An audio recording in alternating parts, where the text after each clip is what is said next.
Clint Eastwood and Robert De Niro clash on live TV in Dallas, sparks flying as De Niro attacks Eastwood's legacy. But Clint's calm retort stuns all. A viral moment brews. The stage was set in Dallas, Texas, on a muggy summer night in 2025, the kind of evening where the air felt thick with anticipation. The live broadcast of Face Off, a show known for pitting big personalities against each other, had drawn a massive crowd to the studio and millions more tuning in at home. The marquee matchup: Clint Eastwood, the 95-year-old icon of American cinema, versus Robert De Niro, the 81-year-old firebrand whose outspoken views had made him a lightning rod.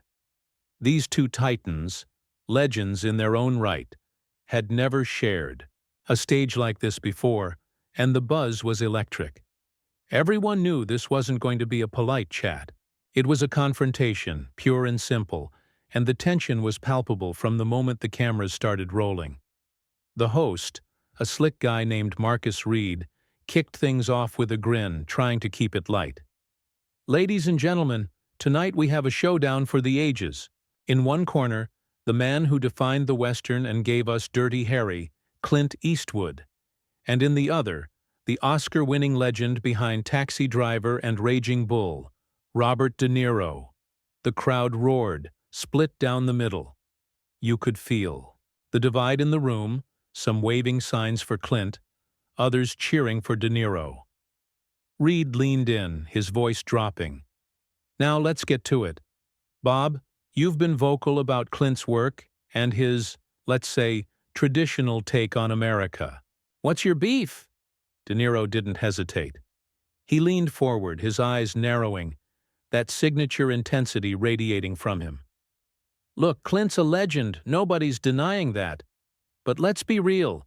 His whole shtick, the squinting cowboy, the tough guy who doesn't talk much, it's a relic.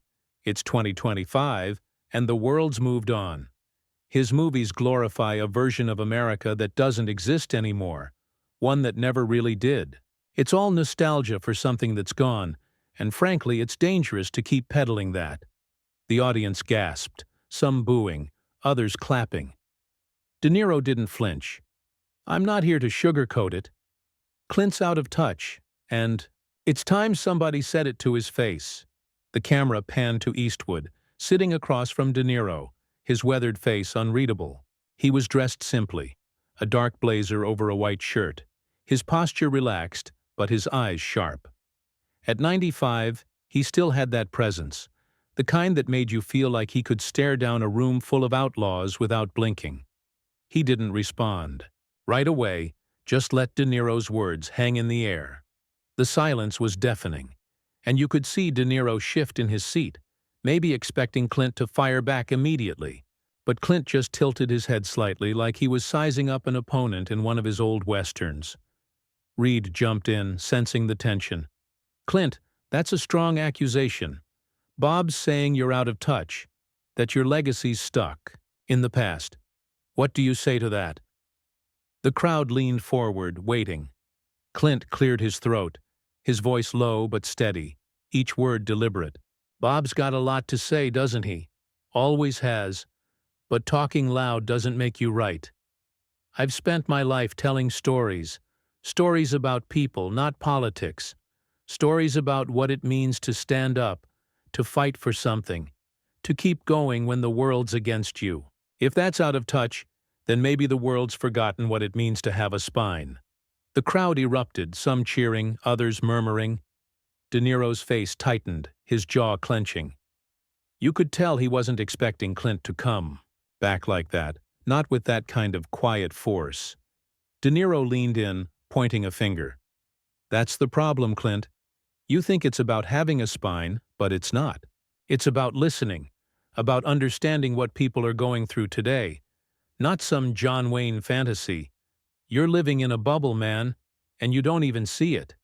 Clint's eyes didn't waver.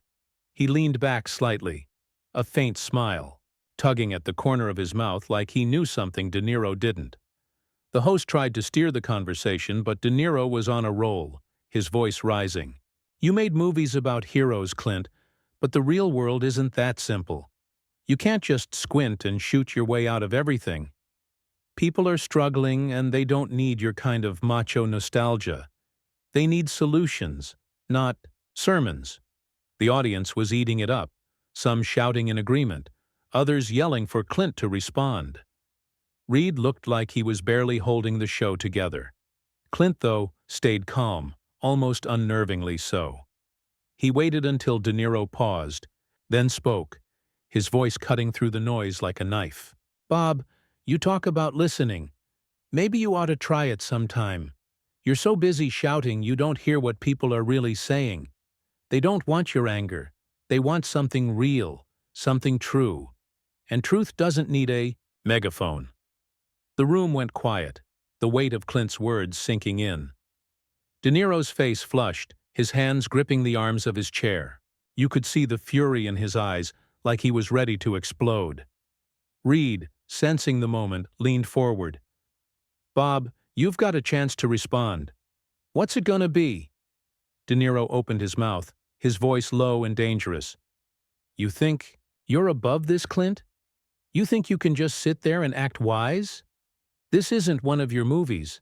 This is real life, and I'm not done with you yet." The crowd gasped, the tension in the room thick enough to choke on. Clint didn't move, didn't blink, just kept his eyes locked on De Niro. What was he going to say next? And how far was De Niro willing to push this? The Dallas studio crackled with raw energy, the crowd hanging on every word as Robert De Niro's voice cut through the air like a blade.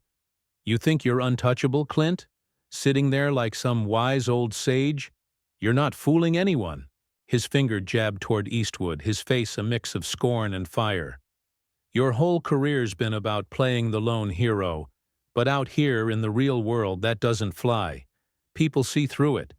They see you for what you are, a guy who's been coasting on myth for decades." The audience erupted, some cheering De Niro's audacity, others booing his attack. Clint Eastwood remained still, his gaze steady, almost unnervingly calm. The contrast was stark, De Niro's frenetic energy clashing with Clint's quiet intensity. Like a storm battering a mountain, the host, Marcus Reed, tried to regain control, his voice strained. "Bob, you're coming in hot. Let's give Clint a chance to respond." "Clint, what do you make of this?" "Bob's saying you're a myth, not a man." Clint leaned forward slightly, his hands resting on his knees, his voice low but piercing. "Bob, you're throwing a lot of punches, but you're not landing any. You want to talk about myths? Look in the mirror. You've built a career on yelling and swagger, but that's not truth. That's just noise." The crowd murmured, some clapping, others whispering. Clint's words weren't loud, but they carried a weight that made the room feel smaller. "I've never claimed to be a hero. I tell stories about people who do what's right, even when it's hard. You think that's a myth? Maybe you've just forgotten what right looks like." De Niro's eyes flashed, his hands slamming down, on the armrests. "Don't lecture me, Clint. You don't get to play the moral high ground. Your movies, your whole tough guy act, it's a fantasy for people who can't handle reality. You're selling simplicity to a world that's complicated, and it's irresponsible." He turned to the audience, his voice rising. "This guy's been telling you for years that all you need is a gun and a squint to fix everything. Wake up! That's not how it works." The crowd was split, some shouting in support, others jeering. Reed jumped in, sensing the chaos. "Bob, you're saying Clint's oversimplifying things, but let's be fair, your films haven't exactly shied away from violence either. Taxi Driver, Goodfellas, you've played some pretty brutal characters. How's that different?" De Niro didn't miss a beat. "It's different because I show the cost, the mess, the humanity. Clint's characters are untouchable above it all. That's not real, that's propaganda." Clint's jaw tightened, but his voice stayed even. "You want to talk about humanity, Bob? Humanity's not about shouting louder than the next guy. It's about standing up when it counts, about doing what's right, even when the crowd's against you. My films show that. Yours? They show a guy who's angry at the world and doesn't know why. The audience gasped, the sting of Clint's words hitting hard. De Niro's face reddened, his fists clenching. For a moment it looked like he might leap out of his chair. Reed, sweating now, tried to steer the conversation. "Okay, let's, take a breath. Clint, you're saying Bob's missing the point of your work. But he's got a point about the world being complicated. How do you respond to that?" Clint didn't hesitate. "The world's always been complicated, Marcus. Doesn't mean you throw your hands up and yell about it. You find what's true, what matters, and you hold on to it. That's what I've done my whole life. Bob here thinks truth comes from being the loudest in the room. I don't." De Niro laughed, a sharp, bitter sound. "You're unbelievable, Clint. You think you're above it all, don't you? Sitting there, acting like you've cracked the code to life. Let me tell you something. The world doesn't need your old-school sermons. It needs people who aren't afraid to get their hands dirty, to call out the nonsense." He turned to the crowd again, his voice booming. "This guy's been feeding you fairy tales for years, and you're eating it up. Time to grow up." The audience was on edge, some chanting De Niro's name, others shouting for Clint. The divide in the room was visceral, a microcosm of a fractured world. Clint didn't react to the noise, his eyes still locked on De Niro. Then he spoke, his voice cutting through the chaos. "Bob, you're so busy calling out nonsense, you don't see you're adding to it. You want to talk about getting your hands dirty? Try building something, not just tearing it down. That's what people remember." De Niro's face twisted, his anger barely contained. He leaned forward, his voice low and venomous. "You're not walking away from this, Clint. You think you can just sit there and play the wise man? I'm not done exposing you." The crowd held its breath, the air thick with anticipation. Clint's expression didn't change, but there was a glint in his eyes, a hint that he was ready for whatever De Niro threw next. What would De Niro say to top this? And how much longer could Clint's calm hold? The Dallas studio was a pressure cooker, the crowd frozen as Robert De Niro's words hung like a threat. His eyes burned into Clint Eastwood, his voice a low growl. "You think you can just sit there, Clint, all stoic and untouchable like you're above this fight? You're not. I'm going to peel back that myth of yours and show everyone what's really there." The venom in his tone sent a ripple through the audience, some gasping, others leaning forward, hungry for the next blow.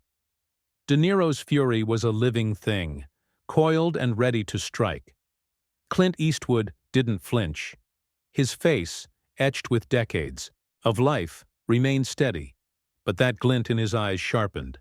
A silent warning. He sat back slightly, hands folded, as if daring De Niro to keep swinging. The host, Marcus Reed, was visibly rattled, his attempts to steer the show crumbling under the weight of the moment. "Bob, you're laying it on thick," Reed said, his voice tight. "You're saying Clint's a myth, a facade. What's behind it? Give us something concrete." De Niro smirked, a predator sensing an opening. "Concrete? All right. Let's talk about your politics, Clint. You've been cozying up to ideas that don't hold up anymore, ideas that divide people. Your whole tough guy persona, it's a dog whistle for folks who want to turn back the clock. You're not just out of touch, you're dangerous." The crowd exploded, some cheering De Niro's boldness, others booing his accusation. De Niro pressed on, undeterred. "You've got this image, this rugged American hero, but it's a lie. You're selling a fantasy that hurts more than it helps." The accusation landed like a punch, and the room felt split in two. Reed turned to Clint, his voice cautious. "Clint, that's a serious charge. Bob's saying your influence, your legacy is divisive. How do you answer that?" Clint took a slow breath, his silence stretching just long enough to make everyone lean in. Then he spoke, his voice calm but laced with steel. "Bob, you're reaching. You want to paint me as some kind of villain because I don't shout my beliefs from the rooftops? I've never told anyone how to think." I tell stories about people who stand for something, who face the world head-on. If that scares you, maybe it's because you're afraid of what standing up really means. The crowd roared, some clapping, others murmuring in dissent. De Niro's face twisted, his frustration boiling over. Don't twist this, Clint. You're not some neutral storyteller. Your films, your whole vibe, they push a worldview that's rigid, outdated. You glorify a kind of strength that ignores the weak, the people who don't fit your mold. He turned to the audience, his voice rising. This guy's been feeding you a lie for years, and you're still buying it. He's not your hero. He's just an old man who can't let go of the past. The room was chaos, shouts and cheers clashing like a storm. Reed, barely holding it together, tried to pivot. Bob, you're hitting hard. But Clint's saying he's just telling stories, not pushing an agenda. Can you back up your claim? What's he done that's so dangerous? De Niro didn't hesitate. It's not one thing, Marcus. It's the whole package. His movies, his silence on real issues, the way he's let himself become a symbol for people who want to drag us backward. That's the danger. He's not just a relic. He's a roadblock. Clint's eyes narrowed, but his voice stayed even, cutting through the noise. Bob, you're so busy tearing down, you don't see what you're breaking. People don't need another loud voice telling them what's wrong. They need something to believe in, something that lasts. You call that a roadblock? I call it a foundation. The audience gasped, the weight of his words sinking in. Even De Niro seemed momentarily thrown, his rhythm disrupted by Clint's unshakable calm. But De Niro recovered fast, his voice sharp. A foundation? For what, Clint? For a world that never existed? You're clinging to a dream, and you're dragging everyone else down with you. I'm not here to let you off easy. I'm here to wake people up. He leaned forward, his eyes locked on Clint's. You've had your time, old man. Step aside. The crowd was on its feet, some chanting De Niro's name, others shouting for Clint. The divide was raw, visceral, a mirror of a world tearing itself apart. Clint didn't react to the chaos, his gaze still fixed on De Niro. Then he spoke, his voice low and deliberate. Bob, you think you're waking people up? All you're doing is shouting them down. Keep swinging, but you're not. Insight into the world of the people who don't fit your mold. You're not just out of touch, you're dangerous. You're selling a fantasy that hurts more than it helps. Keep swinging, but you're not hitting anything but air. De Niro's face flushed, his hands gripping the chair. He opened his mouth, ready to fire back, but the crowd's roar drowned him out. What would he say to counter Clint's devastating blow? And could he find a way to break through Clint's ironclad resolve? The Dallas studio was a cauldron of noise, the crowd's roar swallowing Robert De Niro's attempt to respond. His face was a mask of fury, his hands white-knuckling the chair as he fought to reclaim the moment. Clint Eastwood sat across from him, unmoved, his eyes steady with that quiet, unshakable resolve. The air crackled with tension, every eye in the room locked on De Niro, waiting for him to counter Clint's piercing words. You're not hitting anything but air. De Niro leaned forward, his voice cutting through the din, sharp and raw. You think you're clever, Clint? Throwing out these one-liners like you're still on a movie set? This isn't a script. This is real, and I'm not letting you dodge the truth.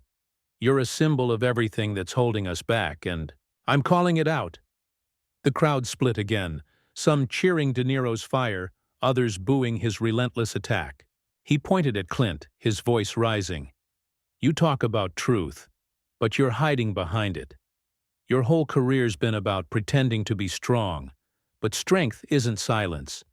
It's facing the mess, the pain, the people you've ignored. The host, Marcus Reed, was barely keeping up, his voice strained.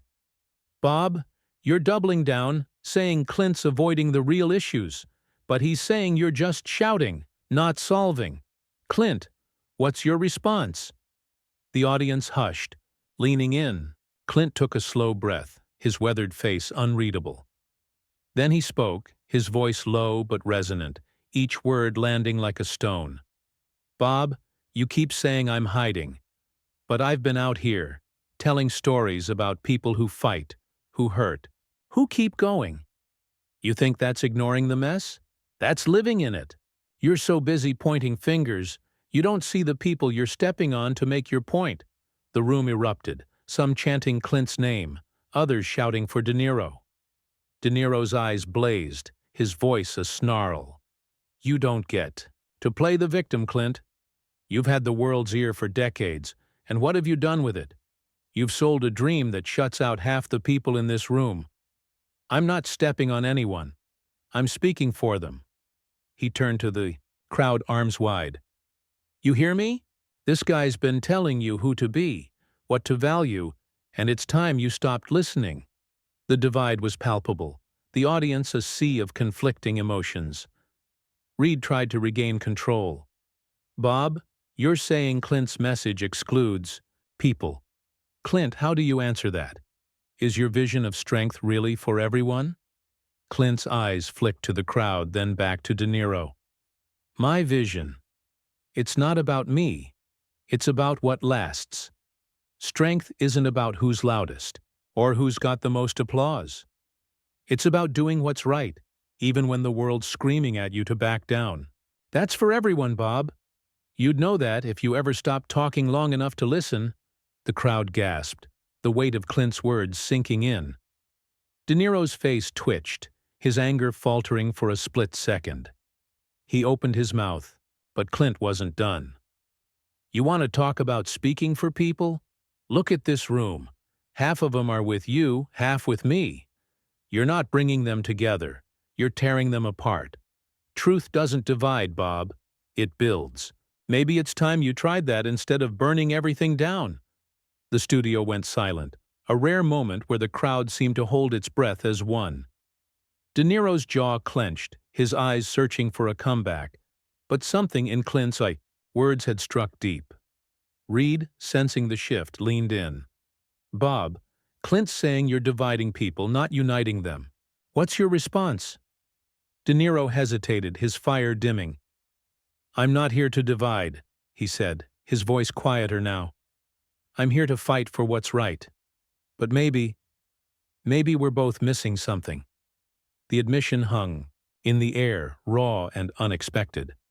The crowd murmured, some nodding, others stunned. Clint tilted his head, a faint nod of acknowledgement. "Maybe we are," he said softly. "But if we're gonna find it, we gotta stop shouting and start listening. That's where the truth lives." The audience erupted in applause, not for one side or the other, but for the moment itself, a crack in the armor of their feud. As the show wrapped, the cameras caught Clint standing, offering De Niro a handshake.